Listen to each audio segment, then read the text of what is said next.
nosso público mais um podcast trazendo informações preciosas para a vida de vocês. Mais um tema de suma importância. Curte, comente, compartilhe. Deixa o algoritmo do Instagram, das plataformas, passar essa informação para mais pessoas. Hoje nós estamos com uma entrevistada de peso, uma dentista que eu recomendo, ou seja, a dentista da minha família. Então, siga a gente nas redes sociais. Esse podcast a gente trouxe a nossa entrevistada de hoje, doutora Cristiane, uma dentista que vai desenvolver o nosso tema. O nosso tema de importância é o bruxismo e ansiedade. Vamos trazer aqui novidades, vamos trazer aqui conteúdo interessante. Doutora Cristiane, quebrando um pouco o protocolo, queria que você se apresentasse ao nosso público, aos nossos ouvintes que vai ter acesso a esses materiais. Obrigada.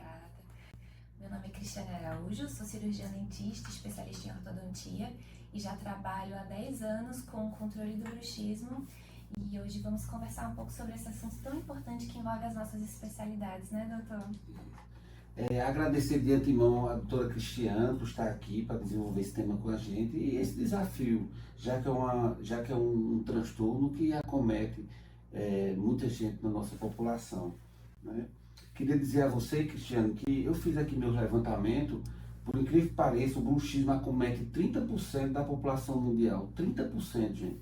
E que no Brasil estima que 40% dos adultos sofrem com distúrbio, segundo a Organização Mundial de Saúde. E outro dado importante é que, por exemplo, nos Estados Unidos, são cerca de 40 milhões de adultos a cada ano que são afetados pelo bruxismo. Doutora Cristiane, o tema foi de grande relevância porque eu recebi um paciente encaminhado à odontologia. Isso me chamou a atenção, ou seja, me passou a perceber que a odontologia estava sensível com as questões psiquiátricas dos pacientes, a questão da saúde mental. Nós estamos falando várias aqui no podcast de que não basta tratar a causa, por exemplo, se é que a causa você consegue encontrar, já que ela é multifatorial. Mas é importante também essa avaliação do psiquiatra, às vezes do psicólogo, né? Anteriormente, um profissional encaminhar um psiquiatra tinha esse tabu, né? Dizer, vai no psiquiatra. Mas hoje não. Hoje eu estou novamente falando nas minhas redes sociais de uma psiquiatria preventiva.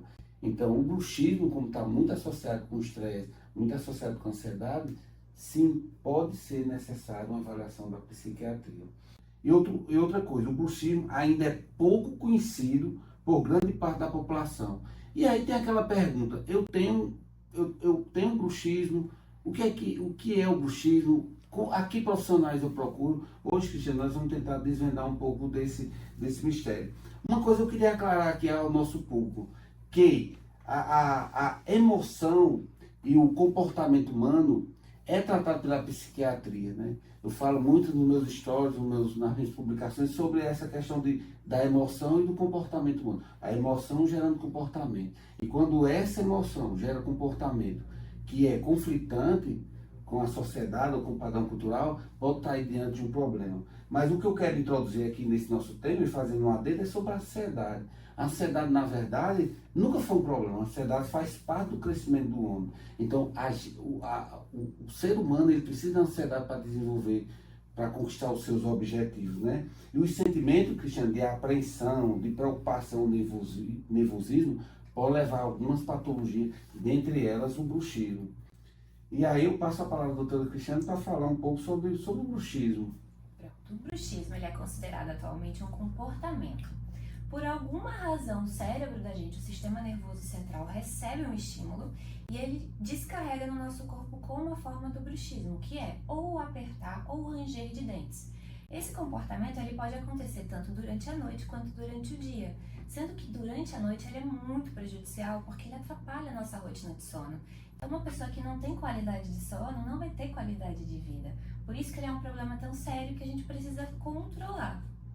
Justamente o que a doutora falou. No caso, o sono, né? Atrapalhar seu sono, atrapalha o seu dia, né? E só para deixar bem claro aqui, na verdade, a única medicação que está sendo produzida hoje nos Estados Unidos, ele trata o sono, trata a vigília e não o sono. Ou seja, temos que melhorar o dia para que melhore o sono.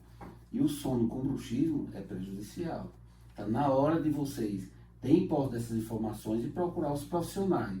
Nós estamos aqui profissional doutora Cristiane, que pode lhe ajudar no seu consultório. Vai ficar aí, aí vai ficar as redes sociais da gente, como marcar uma consulta, vai dar tudo lá para vocês, fácil vocês acompanharem a gente. Vamos lá saber um pouco assim, o bruxismo e a ansiedade. O bruxismo e a ansiedade, ele tem um comportamento quase que igual, né? Esse aumento da tensão muscular, esse mecanismo de liberação de estresse e que vai prejudicar necessariamente o seu sono. Se você está passando por isso, vamos procurar os especialistas, tá bom? Doutora Cristiana, a gente também quer saber, assim, quais os fatores estão associados ao bruxismo?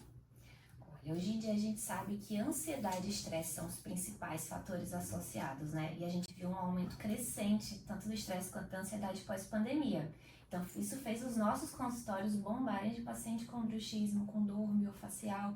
Mas, além disso, outros fatores também estão associados. Em crianças, TDAH, outros distúrbios neurológicos, medicações, algumas medicações que tratam depressão, que tratam ansiedade, pioram esse comportamento do bruxismo. A apneia obstrutiva do sono, refluxo noturno. Então, são vários fatores que afetam o indivíduo e que acabam gerando esse comportamento errado, negativo para a saúde dele, que é o bruxismo. E aí, como é que vocês vão resolver esse problema sozinho? Tá vendo, segundo a doutora Cristiana, vocês precisam de uma orientação, certo? Às vezes, a porta de entrada é a dentista, né? A dentista percebe aqueles desgastes dentários, né? E aí pode recomendar algo para se fazer. Sempre tem algo para se fazer, certo? E outra coisa, ela fala de casos misteriosos, né? Como os fatores genéticos, a má oclusão, alguns medicamentos, como já foi falado, e o álcool e a cafeína. O álcool e a cafeína também está dentro de um dos estimulantes, né? Então, é um tema importante. E para a gente saber qual o prejuízo que pode causar se não for controlado esse bruxismo. Então, o bruxismo sem controle é um ciclo sem fim, que só traz prejuízo para a vida do indivíduo. Uma pessoa que não dorme bem porque teve um dia estressante e teve bruxismo durante a noite toda vai acordar no outro dia mais estressado, cansado. Então, na noite seguinte, o bruxismo dele vai ser pior. E esse comportamento em ciclo e sem controle nenhum vai quebrar dente, vai desgastar. No começo ele vai sentir só um cansaço da musculatura mastigatória, mas depois isso passa para uma dor que pode cronificar. Então, a qualidade de vida dele é muito impactada. E o bruxismo, ele também acomete crianças, né? Então, essa fase de desenvolvimento, que o sono reparador é tão importante para a criança, onde os hormônios são produzidos, são liberados, então atrapalha demais, principalmente a criança que está ali nesse período de formação. Então, assim, a gente precisa controlar, porque são muitos os problemas oriundos da falta de cuidado. E aí a importância, né, dessa avaliação. Lembrando que, mais uma vez, o bruxismo ele tem uma relação muito importante uma relação com a ansiedade, com o grau de ansiedade, né? E pega aquelas faixas etárias, como o doutor Cristiano está dizendo. A infância, né, nessa transição ali de pré-adolescência, criança para pré-adolescência, né? E também outra fase, que é a fase de adolescente para adulto. Eu vejo os pré-jovens, né, juntamente com essa fase ali de estudos, né, de entrar em uma faculdade, alguma coisa, acontece muita ansiedade e isso pode comprometer a questão do comprometimento dentário com bruxismo. Como você falou, então o bruxismo na infância é tão prejudicial quanto ao do adulto, né? E se deve tratar já na infância para que isso não piore. E qual seria o tratamento hoje em dia? Então, depende da faixa etária desse indivíduo. Até os 6 anos, quando a gente considera ali a primeira infância, a gente, se observa um bruxismo, ele pode ser fisiológico. Pode ser só a criança aprendendo a posicionar a mandíbula dela, já que ela não tinha dentes, ela passou a ter. Então, nessa primeira fase, até os 6 anos, a gente só observa. Passou dos 6 anos, começou a desgastar dente, a gente já precisa intervir.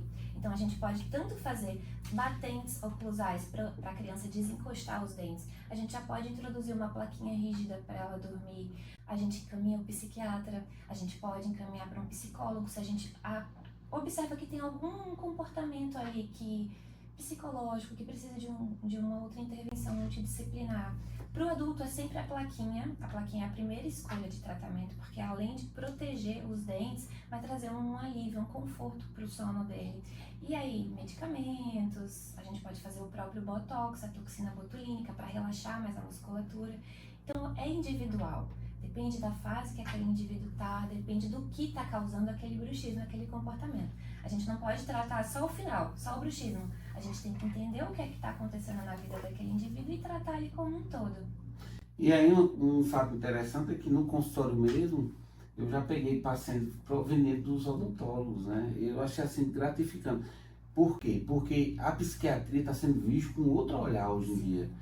A psiquiatria está intervindo em algumas áreas, né? A odontologia, a reumatologia, a ortopedia, né? A pediatria, a neurologia. Então, todas essas profissões estão tendo uma sensibilidade que cuidar dessa emoção e desse comportamento humano vai colaborar com os tratamentos, vamos dizer assim, os tratamentos que são definitivos, né? Mas o comportamento tem que se mudar. E aí é bom procurar o profissional, né? Nessa área você vai ter uma multiprofissional como o psicólogo, o psiquiatra, o dentista. Às vezes a causa até é neurológica, até entra aí o neurologista. Mas é importante esse diagnóstico, essa definição do caso. Quando eu falo sobre tratamento, existe exceção para isso? Existe sim. Existem alguns casos onde o bruxismo ele é protetivo. Então, uma pessoa que tem apneia grave, ela tem o movimento de bruxismo noturno como um fator de proteção. Na hora que a pessoa está ali no momento de apneia sem respirar durante a noite, o movimento da mandíbula abre as vias aéreas superiores. Então, a pessoa volta a respirar, ela tem um micro despertar nesse momento. E pessoas que também têm refluxo noturno, esse movimento do bruxismo ajuda, porque o cérebro percebe que a mandíbula está movimentando e acha que a pessoa está mastigando. Então aumenta a produção de saliva e neutraliza o pH desse suco gástrico que está voltando para a boca da pessoa. Então nesses dois casos, doutor Edivan, a gente não trata só o bruxismo, a gente precisa fazer um diagnóstico amplo e tratar primeiro o problema que está causando esse bruxismo. E muitas vezes, só de tratar a apneia ou refluxo, o bruxismo melhora, a gente nem precisa intervir. E existe uma cura definitiva? Infelizmente não, né? Porque como está muito associado a sentimentos, a ansiedade, a estresse, a gente não consegue curar, infelizmente, ansiedade e estresse. Então também não, a gente só controla o bruxismo, a gente não cura. Mas há como prevenir o bruxismo? Há como prevenir o bruxismo com comportamentos mais saudáveis, a gente focando em qualidade de vida, mais exercícios físicos, evitar rotinas estressantes demais, evitar estimulante demais. Tem muita gente que vive hoje em dia à base de cafeína, né? Café o dia inteiro para dar conta daquela rotina. Em crianças, a gente vê muito crianças com uma agenda de adulto, né? Todas as horas do dia tem um compromisso diferente. E aí isso acaba gerando uma ansiedade, um estresse. Então é focar em qualidade de vida, uma alimentação melhor, um sono melhor, uma vida melhor sem bruxismo. É como você me disse no consultório, os hábitos e sua rotina, eles fazem parte de qualquer tratamento do meio psiquiátrico. Isso vai da ansiedade, da depressão, do autismo, do TEA, qualquer um transtorno psiquiátrico associado, ele vai ter essa questão do hábito em rotina, essa mudança dos hábitos em rotina, né? A higiene do sono, né? Eu acrescento a melhora da qualidade do sono, a parte de atividade física e os alimentos, né, doutora? E agora, curiosidades para desmistificar o bruxismo. E aí, o bruxismo não é contagioso, né? Não é. Pode beijar. Pode sim. Nem todo ranger de dentes significa bruxismo. Não, nem todo ranger de dentes. E como a doutora falou, o bruxismo não tem cura. Não, infelizmente. Mas eu tenho minhas curiosidades, e uma daquelas, doutora Cristiana, é o uso das placas, né? Eu sei que há placas rígidas, há placas flexíveis, mas qual é o indicado quando já há o diagnóstico de bruxismo para esses pacientes? Então, doutor, o ideal é placa rígida. Às vezes a gente vê um profissional ou outro que se equivoca na seleção de uma placa flexível, sabe? Principalmente quando o assunto é prevenção de bruxismo, tratamento de bruxismo em crianças. Porque o profissional pensa que uma placa flexível vai acompanhar o crescimento daquela arcada, já que a criança está nessa fase de desenvolvimento, de crescimento. Mas existe uma placa rígida específica para a criança, que ela tem um parafuso expansor, que a gente de 3 em 3 meses acompanha essa criança e vai ativando para ir acompanhando esse desenvolvimento da arcada. Por que a placa flexível ela não é indicada? Porque os nossos dentes, eles têm uma propriocepção. O que é isso? Eles sentem que ali entre eles tem uma estrutura flexível, molinha. Então a tendência é que ele aperte, principalmente a criança. Ela sentir uma plaquinha mole entre os dentes, ela vai querer morder. E além de destruir a placa, ela vai piorar o bruxismo, porque ela vai estar ali constantemente forçando a musculatura que já está mais tensionada naturalmente por causa do bruxismo. Então, placa flexível nunca é indicada nem para crianças, nem para adultos, porque na verdade, ao invés de controlar o problema, ela piora. E aí, doutora Cristiana, uma pergunta que me veio é, e o adulto e a criança, como elas percebem que realmente tem um bruxismo e precisa procurar o profissional? O diagnóstico no adulto é mais fácil de ser feito, né? Porque a própria pessoa tem a queixa. Ela acorda toda noite, todo dia cansada, ela não tem uma noite de sono produtiva, ela sente dor nessa região onde a gente tem os músculos mastigatórios, que eles estão ali sofrendo com esse aperto, com esse ranger de dentes. Às vezes, quando já tem desgaste nos dentes, ela percebe esteticamente que o dente está diminuindo de tamanho, ela vai começar a sentir sensibilidade ao beber gelado, ao comer coisa gelada. Então, para o adulto, acaba sendo um pouco mais fácil. E se ele dorme com alguém, o companheiro ouve ele rangendo os dentes, que é um barulho enorme, né? Dá a impressão que a pessoa está quebrando, destruindo todos os dentes ali no movimento do bruxismo. Então, esse é um alerta, é um sinal, é mais fácil. Como é que isso acontece, esse diagnóstico na criança? Precisa ser observado pelos pais. Porque é o pai, é a mãe que vai ouvir o barulho dele rangendo, que vai perceber que ele acorda cansadinho, que ele não está tendo uma noite de sono produtiva. Às vezes a criança até amanhece com olheira e ela diz que está acordando com dor de cabeça. Acordar com dor de cabeça não é normal, é um grande sinal de que aquela pessoa possa ter bruxismo. Então na criança é mais o olhar dos pais e aí eles precisam estar atentos para levar essa criança para um profissional qualificado para fazer esse diagnóstico e começar o controle dele. Essas informações aí é muito importante, né? O acompanhamento da criança e usar a placa ideal para cada caso, né, doutora? Sim. Doutora Cristiane, eu tive uma publicação no meu Instagram falando sobre o celular, né? A gente, pelo menos a última estatística do Brasil é que tem muitos celulares na população, tem mais celular que gente do Brasil. E as crianças, a gente vê nas ruas, nas escolas, cada criança com um celular. Isso pode interferir na sua saúde mental, isso pode levar a ser até aumentar o estresse, a ansiedade, né? Essa questão da conexão. Não que eu sou contra a conexão, até porque nós não podemos ser contra e gerar a população analfabeta das mídias digitais, mas nós temos que ter uma moderação. Lá no vídeo eu falei que tem que ter um tempo de uso que pode ser benéfico, mas não extrapolar para não causar ansiedade, estresse e também um bruxismo, né? Exatamente. Doutor, eu sei que o bruxismo causa aí um desgaste dentário, pode afetar até a sua questão facial. E sei que dentro das suas especialidades está aí a questão facial, né, responsável pela beleza facial. Me conta um pouco sobre sua experiência, sobre essa questão de harmonização facial, de melhorar a sua face, né? Sim, hoje em dia a gente recebe principalmente muitas pessoas cada vez mais jovens, né? Existe um apelo estético muito grande, pelo que o doutor acabou de falar até nas redes sociais. A gente vê ali na rede social uma realidade muitas vezes editada, um recorte da nossa realidade, e às vezes cheio de filtro. E a criança ou adolescente que tem acesso a essa rede social, que não tem ainda muita maturidade emocional, acaba ficando ansioso, acaba se comparando. E muitas vezes o jovem busca esse padrão de perfeição que não existe na vida real, né? E como o bruxismo desgasta muito os dentes, ele pode desgastar a ponto de você ficar sem dente nenhum, se não houver um controle ao longo da vida, afeta demais a estética, né, doutor? Porque a gente sabe que a nossa sociedade, o Brasil como um todo, ele é um país que foca muito em estética. A gente gosta de ver o que é bonito, a gente, né, propaga a beleza das pessoas. Então, no meu consultório, isso é uma realidade. Acredito que no do senhor também, não é? Claro, viver a vida social, né? Viver a vida social dos outros traz, assim, às vezes até baixa estima por você não alcançar aquele padrão, né? É por isso que aí também entra até os endividamentos, né, do pessoal, né?